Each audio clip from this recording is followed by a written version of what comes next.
सुप्रभात बच्चों। आज हम कक्षा 7 के भूगोल विषय का पाठ 5 जल का आगे का प्रकरण महासागरीय परिसंचरण के बारे में पढ़ेंगे।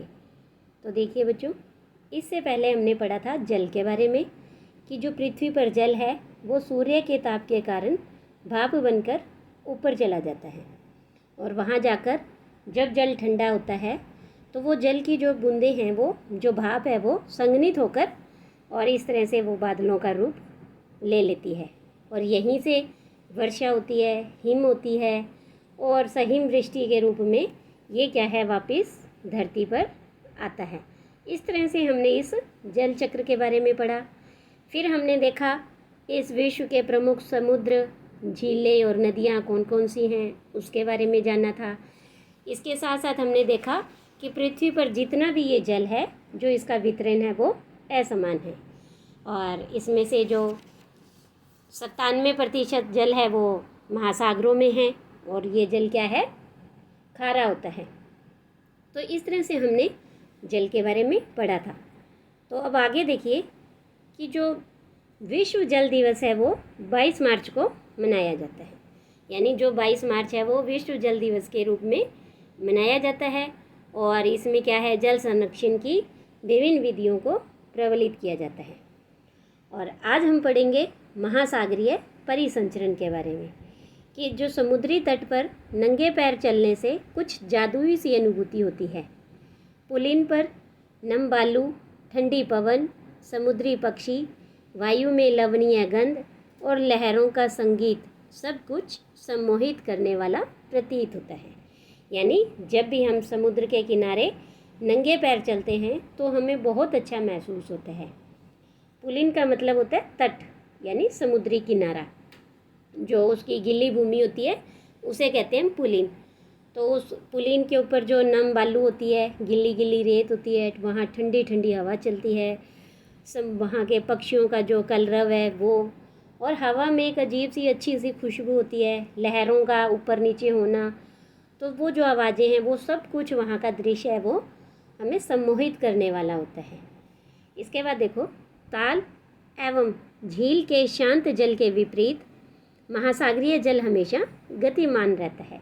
यानी महासागरों का जल है वो कैसा होता है, गतिमान होता है, हमेशा वो इस तरह से गति करता है, चलता रहता है, शांत नहीं होता है। जबकि जो ताल हैं, झील है, इनका जल क्या है, वो शांत होता है, एकदम स्थिर होता है, एक जगह पर ही स्थिर रहता है, हिलता नहीं है ज़्यादा। और महासागरों का जल हमेशा गति करता रहता है, यह कभी भी शांत नहीं रहता है। महासागरों की गतियों को इस प्रकार हम वर्गीकृत कर सकते हैं, जैसे तरंगे, ज्वार भाटा और धाराएं। तो ये देखिए कि आपको यहाँ एक प्रशांत महासागर का छोटा सा चित्र दिखाई दे रहा है। इसके बाद हम इन्हीं महासागरीय परिसंचरण की जो गतियों की अलग अलग गतियाँ हैं उसके बारे में पढ़ेंगे। तो सबसे पहले हम पढ़ेंगे तरंगों के बारे में कि तरंग किसे कहते हैं। जब समुद्री सतह पर पवन बहती है तब तरंगे उत्पन्न होती हैं। यानी जो समुद्र के आसपास जब हवाएं चलती हैं तब तरंगे उत्पन्न होती हैं और जितनी ही तेज पवन बहती है तरंगे भी उतनी ही बड़ी होती जाती है। अब देखिए कि समुद्र तट पर गेंद से खेलते समय जब गेंद जल में गिर जाती है तो क्या होता है, तो यह दृश्य बहुत ही मनोरंजक होता है कि कैसे तरंगों के साथ गेंद है वो तट पर वापस लौट आती है। जब महासागरीय सतह पर जल लगातार उठता और गिरता रहता है तो इन्हें तरंगे कहते हैं। तो ये देखिए आपको चित्र में दिखाई दे रहा है कि जल है कैसे ये ऊपर उठ रहा है फिर नीचे आता है, तो इन्हें क्या है, तरंग कहते हैं। अब इसके बाद देखिए कि यहाँ पर आपको दिखाई दे रहा सुनामी, कि सुनामी क्या होता है। सुनामी जापानी भाषा का एक शब्द है जिसका अर्थ होता है पोताश्रय तरंगे, क्योंकि सुनामी आने पर पोताश्रय नष्ट हो जाते हैं। अब ये देखिए कि पोताश्रय किसे कहते हैं। तो देखो, पोत का मतलब होता है जहाज यानी नाव, और जहाँ बहुत सारी जहाजें नाव इकट्ठी होती हैं उन्हें हम कहते हैं पोताश्रय। यानी एक तरह से हम ये कह सकते हैं कि बंदरगाह, तो समुद्री तट पर जो बंदरगाह वगैरह होते हैं उन्हें ही पोताश्रय कहते हैं। और जब सुनामी आती है तो उससे क्या है, ये चीज़ें नष्ट होती हैं, इसीलिए इन्हें पोताश्रय तरंगे कहा जाता है। तो जापानी भाषा में इसे सुनामी कहते हैं। अब देखिए, जब तूफान में तेज़ वायु चलने पर विशाल तरंगें उत्पन्न होती हैं तो इनके कारण क्या है, अत्यधिक विनाश हो सकता है। भूकंप, ज्वालामुखी उद्गार या जल के नीचे भूस्खलन यानी भूमि का एक स्थान से दूसरे स्थान पर हिलना, इनके कारण महासागरीय जल अत्यधिक विस्थापित होता है। तो देखो, जिस तरह से क्या है, पृथ्वी की सतह पर भूकंप आते हैं, ज्वालामुखी आती है, भूस्खलन होता है, बिल्कुल वैसे ही समुद्र के नीचे भी भूकंप आते हैं, ज्वालामुखी है और भूस्खलन होता है। तो इन सब के कारण क्या है, जो महासागरों का जल है वो विस्थापित होता है। तो विस्थापित का मतलब होता है कि एक स्थान से दूसरे स्थान पर जाना। तो जो महासागरों का जल है वो एक स्थान से दूसरे स्थान पर चला जाता है। और इन्हीं तरंगों के कारण, इसी के कारण क्या होता है कि परिणाम स्वरूप क्या है, 15 मीटर की ऊंचाई वाली विशाल ज्वारीय तरंगें उठ सकती हैं और इसे कहते हैं सुनामी। अब तक का सबसे विशाल सुनामी 150 मीटर मापा गया था। अब सोचो कि जो 15 मीटर है वो 5 मंजिल तक अपना मकान हो सकता है। 5 मंजिल जो हमारी बिल्डिंग होती है वो 15 मीटर होती है। तो अब तक की जो सबसे विशाल सुनामी आई वो कितने, 150 मीटर। तो सोचो कितनी ऊंची ऊंची समुद्र की तरंगें आई होंगी। तो ये तरंगें 700 किलोमीटर प्रति घंटे की अधिक गति से चलती है, यानी कि जो हवाई जहाज़ की गति होती है उसी गति से ये तरंगें चलती हैं।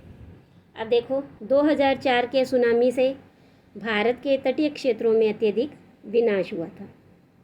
सुनामी के बाद अंडमान और निकोबार द्वीप समूह में इंदिरा पॉइंट है वो डूब गया था। जो हमारे भारत का दक्षिणतम बिंदु है इंदिरा पॉइंट, जो अंडमान और निकोबार द्वीप समूह में स्थित है, वो इस सुनामी के कारण डूब गया था। अब देखिए कि सुनामी के बारे में हम थोड़ा पढ़ लेते हैं। सुनामी है वो, इसे पृथ्वी का तांडव भी कहा जाता है। ये 26 दिसंबर 2004 को हिंद महासागर में सुनामी तरंगों अथवा पोताश्रय तरंगों के कारण अत्यधिक विनाश हुआ था। और ये तरंगें क्यों आई थी, उसी भूकंप के कारण। ये तरंगें उस भूकंप का परिणाम थी जिसका अधिकेंद्र सुमात्रा की पश्चिमी सीमा पर स्थित था। तो जो सुमात्रा है, जावा है, ये इंडोनेशिया के द्वीप समूह हैं। तो चलिए पहले हम यही देख लेते हैं कि सुमात्रा कहाँ है। तो हम इसी विश्व के मानचित्र में देख लेते हैं। ये देखिए कि आपको इसमें यहाँ ये एशिया दिखाई दे रहा है, ये वाला। तो एशिया के यहाँ दक्षिण पूर्वी में ये है, यहाँ पे इंडोनेशिया, जावा और ये सुमात्रा। तो यहाँ से ये यहाँ श्रीलंका और भारत के इधर पूर्वी तट पर सुनामी आई थी। तो अब आगे हम पढ़ते हैं इसके बाद कि ये सुमात्रा की पश्चिमी सीमा पर, यानी कि सुमात्रा में था, भूकंप आया था। और इस भूकंप की तीव्रता रिक्टर पैमाने पर 9 मापी गई थी। तो देखो, आपको याद होगा कि हमने अध्याय 3 में भूकंप के बारे में पढ़ा था कि जो भूकंप की तीव्रता है वो अगर 7 होती है तो भी इतनी अधिक होती है कि उससे बहुत विशाल है जो नुकसान होता है। तो हमने इसमें ये पढ़ा था कि जो भूकंप को मापने का एक यंत्र होता है उसे भूकंप लेखी यंत्र कहते हैं।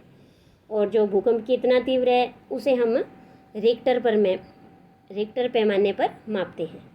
जब 7 होता है तभी वो इतना खतरनाक और इतना बड़ा भूकंप होता है। तो और इसकी तो रिक्टर पैमाने पर जो तीव्रता है वो 9 थी। तो आप इसी से अंदाज़ा लगाइए कि ये कितना ज़्यादा नुकसानदायक हुआ होगा। इसके बाद देखो कि भारतीय प्लेट वर्मा प्लेट के नीचे धंस गई थी और समुद्र तल में अकस्मात गति उत्पन्न हो गई थी और इसी कारण यह भूकंप आया था। तो हमने इसी अध्याय 3 में ही ये पढ़ा था कि स्थलमंडल में है वो अनेक प्लेटों में बटा हुआ होता है, जिन्हें हम स्थलमंडलीय प्लेट कहते हैं। और इन प्लेटों पर ही महाद्वीप और महासागर की सतह है वो सारी टिकी हुई होती हैं। और जब इन प्लेटों में गति होती है तो उसके कारण क्या है, पृथ्वी की सतह पर भी परिवर्तन होता है। और इस पृथ्वी की गति के कारण ही जब अधिक हानि हो सकती है, भूकंप आ सकते हैं, ज्वालामुखी है वो फट सकते हैं। तो ये सब कुछ होता है इन जो पृथ्वी की प्लेटों के कारण। तो इसी तरह से जो भारतीय प्लेट थी वो इस वर्मा प्लेट के नीचे धंस गई थी। और जब समुद्र है उसमें अचानक से गति उत्पन्न हुई और ये भूकंप आया। जब भूकंप आते हैं तो क्या है, एक प्लेट क्या दूसरी प्लेट से टकरा जाती है, यानी एक प्लेट के ऊपर दूसरी प्लेट आ जाती है। और इसके कारण क्या है कि जो महासागरीय तल है वो लगभग 10 मीटर तक विस्थापित हो गया, यानी कि थोड़ा एक स्थान से दूसरे स्थान पर चला गया और नीचे की दिशा में झुक गया, यानी कि जो समुद्र का तल है वो 10 से 20 मीटर नीचे तक धंस गया था। तो इस विस्थापन के कारण जो जगह बनी, निर्मित अंतराल था, उसे भरने के लिए विशाल मात्रा में महासागरीय जल है वो उसी ओर बहने लगा। यानी कि जब वहाँ की महासागर का जो तल है, ज़मीन है, वो नीचे धंस गई तो फिर जो पानी था महासागर का वो क्या है, उस स्थान की ओर बहेगा। तो उस स्थान की ओर बहने लगा तो इसके परिणाम स्वरूप क्या हुआ कि दक्षिणी और दक्षिणी पूर्वी एशिया के समुद्री तटों से जल है वो हटने लगा। तो भारतीय प्लेट के वर्मा की प्लेट के नीचे चले जाने पर जल वापस समुद्र तक की ओर लौटा और यह सुनामी लगभग 800 किलोमीटर प्रति घंटे की गति से आया। अब जिसकी तुलना हम व्यावसायिक वायुयानों की गति से कर सकते हैं, यानी जैसे हवाई जहाज़ की जो गति होती है उतनी तेज़ी गति से ये जल है उसकी लहरें आई और इसके परिणाम स्वरूप हिंद महासागर के कुछ द्वीप हैं वो पूर्णतः डूब गए।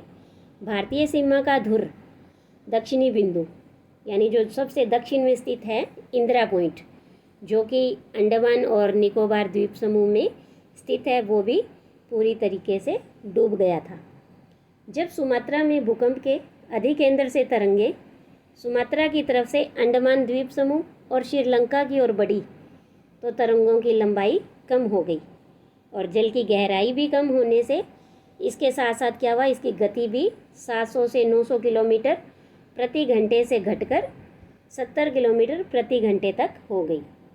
तो समुद्र तट से सुनामी तरंगे 3 किलोमीटर तक की गहराई तक की रह गई और जिसके फलस्वरूप 10,000 से भी अधिक लोगों की मृत्यु हो गई और 1 लाख से अधिक घर प्रभावित हुए। तो भारत में आंध्र प्रदेश के तटीय प्रदेश, तमिलनाडु, केरल, पुदुचेरी और अंडमान निकोबार द्वीप समूह ये सर्वाधिक प्रभावित हुए थे। यद्यपि पहले से ही भूकंप का अनुमान लगाना संभव नहीं है, फिर भी बड़ी सुनामी के संकेत 3 घंटे पहले मिल सकते हैं। प्रशांत महासागर में प्राथमिक चेतावनी की ऐसी प्रणालियाँ क्रियाशील है, लेकिन हिंद महासागर में ये सुविधाएं नहीं हैं। देखो प्रशांत महासागर में क्या है कि जो प्रशांत महासागर की तुलना में हिंद महासागर में सुनामी है वो कभी कभी आती है और क्योंकि यहाँ भूकंपी क्रिया बहुत कम होती है तो इसीलिए इस तरह की यहाँ चेतावनियाँ पहले से मिलना संभव है। इन्हें हम भूकंप का अनुमान नहीं लगा पाते हैं। ये देखिए नीचे आपको 2 चित्र दिखाई दे रहे हैं कि तमिलनाडु के तट पर सुनामी द्वारा कैसा जो है विनाश हुआ था। ये देखो ये समुद्र का तट दिखाई दे रहा है और ये यहाँ पर इस तरह से लहरें उठ रही हैं और बाद में ये जो सारा समुद्री जल है वो इधर अंदर की तरफ आ गया है।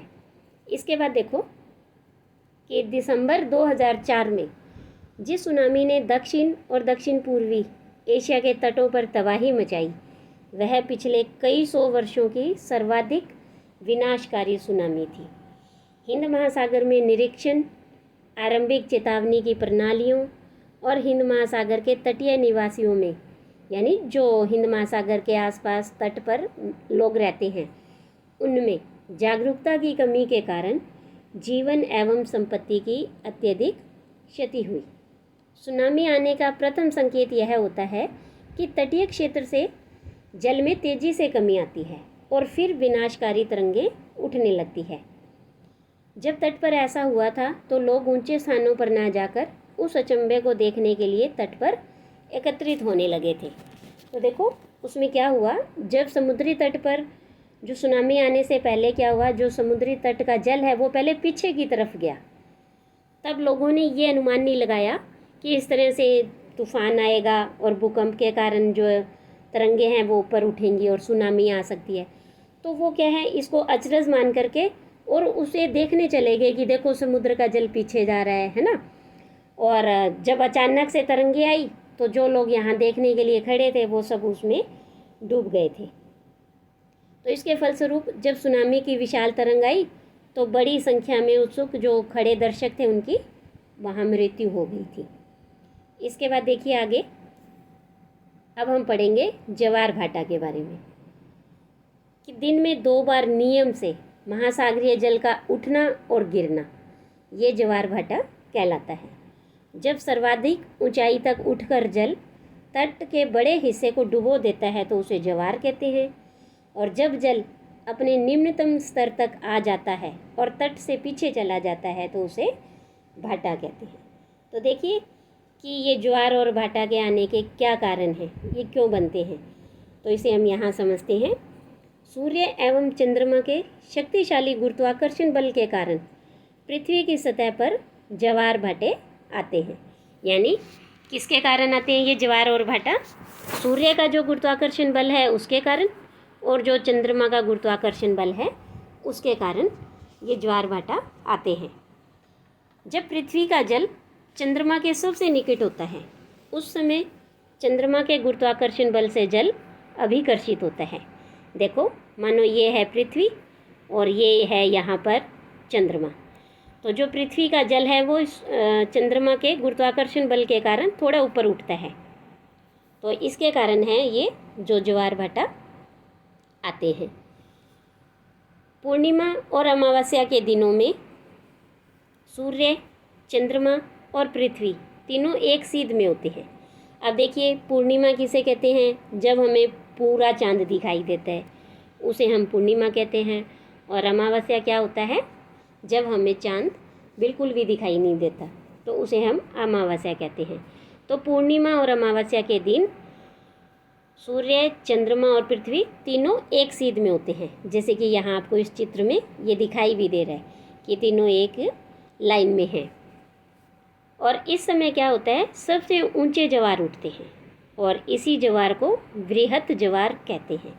ये देखिए, जब आप ये चित्र देखेंगे तो इसमें सूर्य, पृथ्वी और चंद्रमा ये तीनों हैं एक लाइन में हैं, और यहाँ जो चंद्रमा है वो बीच में है, और इसमें सूर्य और पृथ्वी और चंद्रमा एक ही लाइन में है लेकिन पृथ्वी बीच में है, और इसी के कारण ये वृहत ज्वार बनते हैं।